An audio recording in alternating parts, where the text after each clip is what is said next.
September 6th. Ezekiel chapter 47. The river of healing. In my vision, the man brought me back to the entrance of the temple. There I saw a stream flowing east from beneath the door of the temple and passing to the right of the altar on its south side. The man brought me outside the wall through the north gateway and led me around to the eastern entrance. There I could see the water flowing out through the south side of the east gateway. Measuring as he went, he took me along the stream for 1,750 feet and then led me across. The water was up to my ankles. He measured off another 1,750 feet and led me across again. This time the water was up to my knees. After another 1,750 feet, it was up to my waist. Then he measured another 1,750 feet, and the river was too deep to walk across. It was deep enough to swim in, but too deep to walk through. He asked me, "Have you been watching, Son of Man?" Then he led me back along the riverbank. When I returned, I was surprised by the sight of many trees growing on both sides of the river. Then he said to me, "This river flows east through the desert into the valley of the Dead Sea. The waters of this stream will make the salty waters of the Dead Sea fresh and pure. There will be swarms of living things wherever the water of this river flows. Fish will abound in the Dead Sea, for its waters will become fresh. Life will flourish wherever this water flows. Fishermen will stand along the shores of the Dead Sea. All the way from En-Gedi to En-Eglaim, the shores will be covered with nets, drying in the sun. Fish of every kind will fill the Dead Sea, just as they fill the Mediterranean. But the marshes and swamps will not be purified. They will still be salty. Fruit trees of all kinds will grow along both sides of the river. The leaves of these trees will never turn brown and fall, and there will always be fruit on their branches. There will be a new crop every month, for they are watered by the river flowing from the temple. The fruit will be for food, and the leaves for healing. Boundaries for the land. This is what the sovereign Lord says: divide the land in this way for the 12 tribes of Israel. The descendants of Joseph will be given 2 shares of land. Otherwise, each tribe will receive an equal share.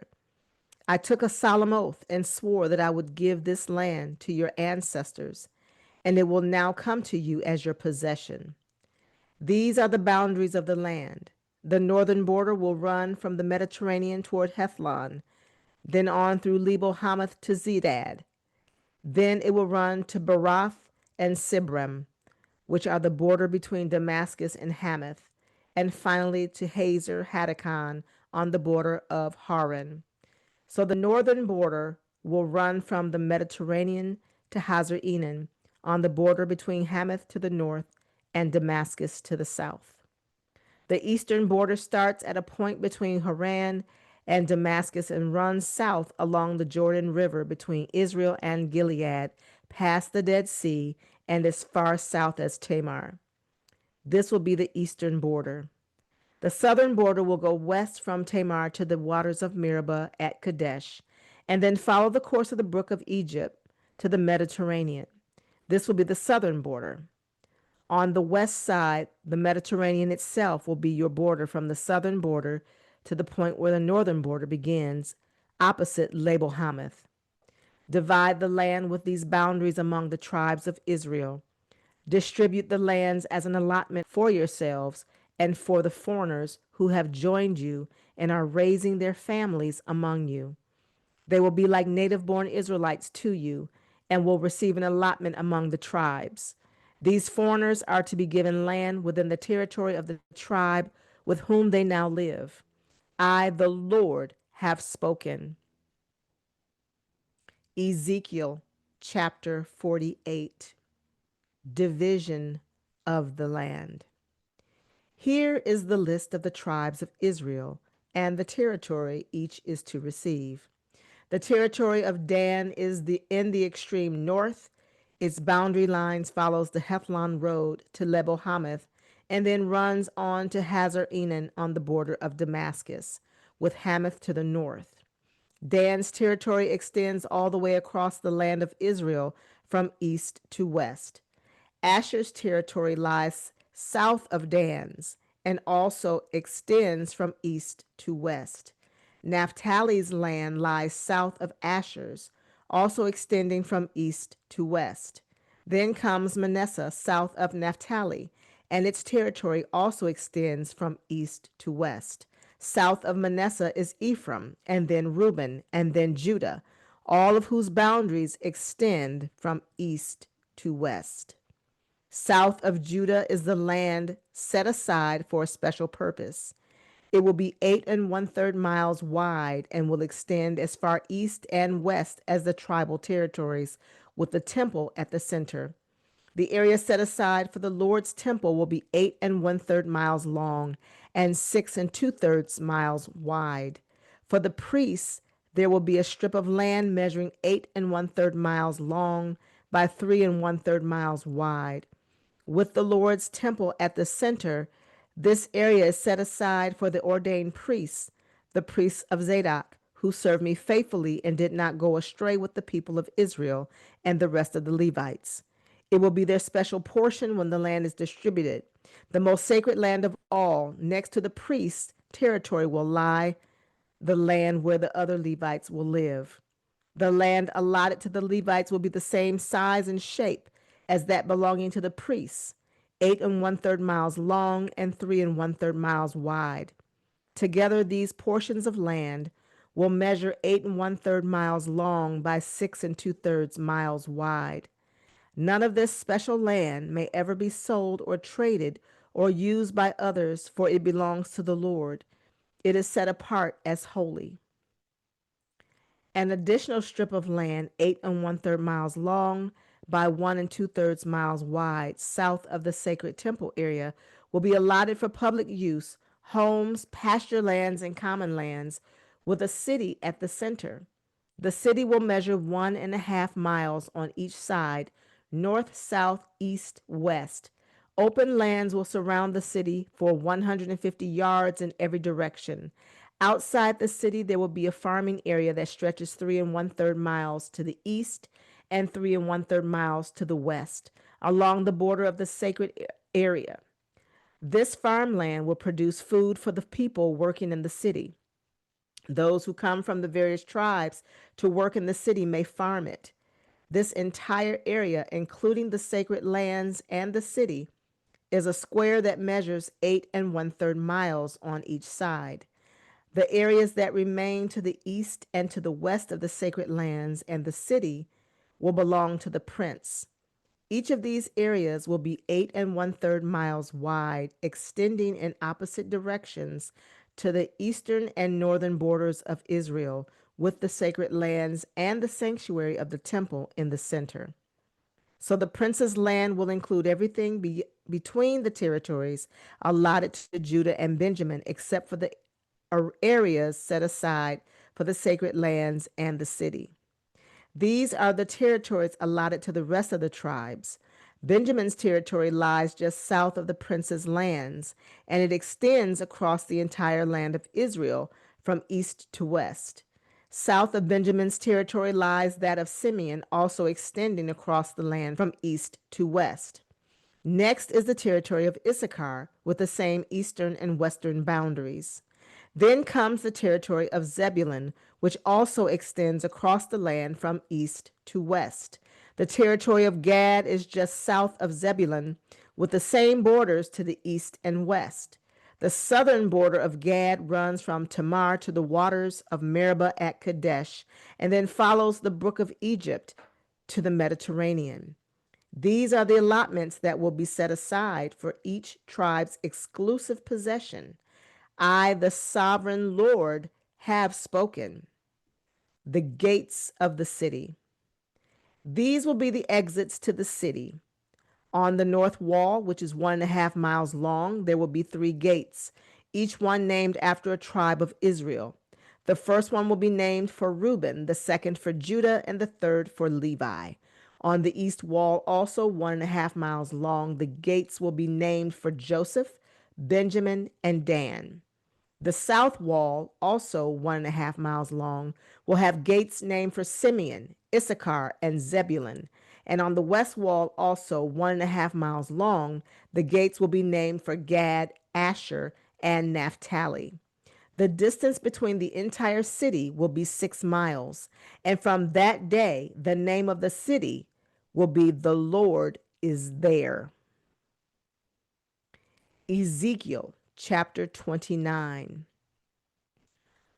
On April 26th, the first day of the new year, during the 27th year of King Jehoiakim's captivity, this message came to me from the Lord. Son of man, the army of King Nebuchadnezzar of Babylon fought so hard against Tyre that the warriors' heads were rubbed bare and their shoulders were raw and blistered. Yet Nebuchadnezzar and his army won no plunder to compensate them for all their work.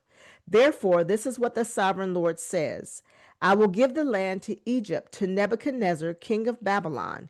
He will carry off its wealth, plundering everything it has, so he can pay his army.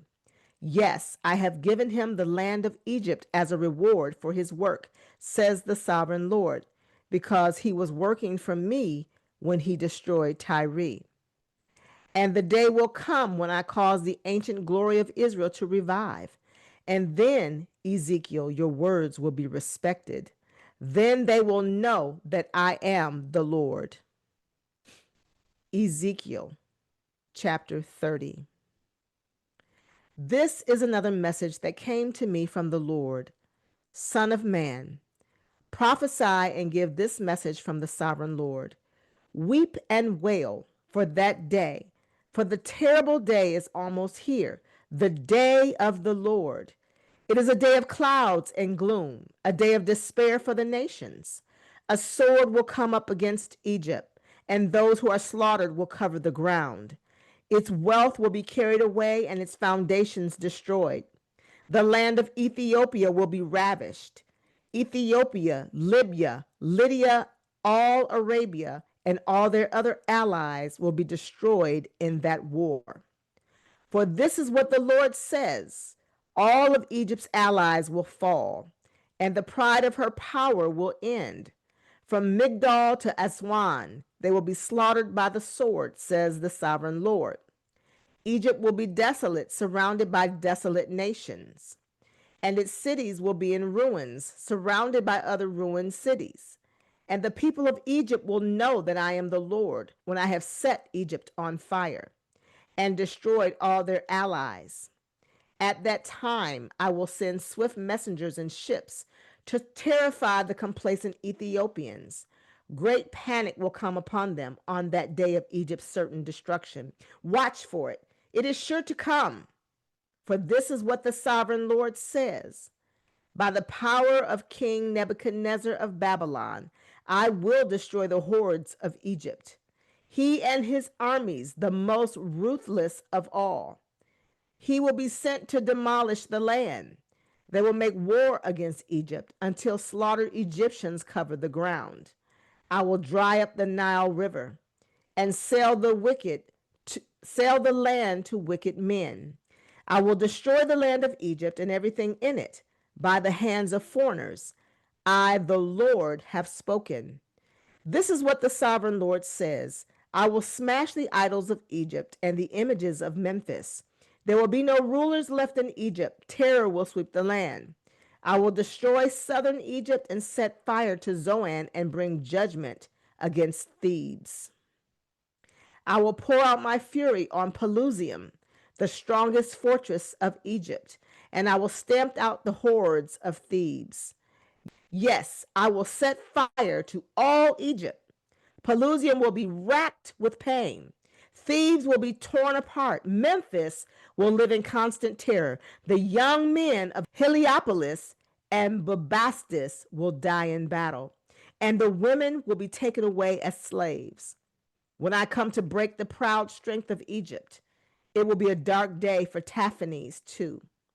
A dark cloud will color Taphanes, and his daughters will be led away as captives. And so I will greatly punish Egypt, and they will know that I am the Lord. 2 Kings chapter 25. In the 30th year, in the 37th year of the exile of King Jehoiakim of Judah, evil Merodach ascended to the Babylonian throne.